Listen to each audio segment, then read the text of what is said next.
ایک نوجوان لڑکا ہے جس کا نام ابو کرسافہ ہے، بکریاں چراتا ہے اور اپنی خالہ کے ہاں قیام پذیر ہے۔ ایک دن اس نے حضور کو دیکھ لیا اور خوش قسمتی کے حضور نے بھی اسے دیکھ لیا۔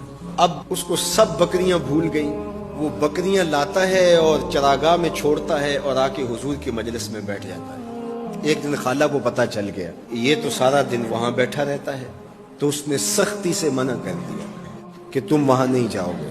اب ایک دن تو کاٹا، 2 دن کاٹے، لیکن برداشت نہیں ہوتا۔ آ کے اپنی ماں کو اور خالہ کو بٹھا کے ابو کرسافہ کہنے لگے، نوجوان لڑکا ہے، کہ میں تمہاری بات مان لیتا ہوں، نہیں جاؤں گا، لیکن ایک بات تو میری مان لو۔ انہوں نے کہا کیا؟ کہا ایک بات تم میرے ساتھ چلو تو صحیح، اس کے بعد اگر تم نے روکا تو رک جاؤں گا، ایک بار تم نے میرے ساتھ جانا ہے۔ انہوں نے کہا ٹھیک ہے ہم چلے جاتے ہیں۔ حامی بھر لی، خیال تھا کہ ٹھیک ہے اس کی کہنے پہ ہو آتے ہیں، اور اس کے بعد جو ہے وہ اس کو پھر زور بھی دینا پڑے گا، اس کی شرط پوری ہو جائے گی۔ اب ابو کرسافہ اپنی ماں کو، اپنی خالہ کو لے کر حضور کی دہلیز پہ پہنچا، کچھ دیر بیٹھے اور واپس چلے۔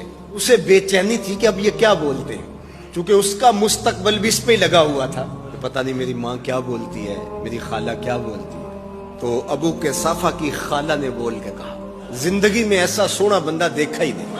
ابو کرسافہ کتنا سونا چہرہ تھا، اور جتنے سونے کپڑے تھے اتنے سونے کپڑے بھی کسی کو پہنے ہوئے نہیں دیکھا۔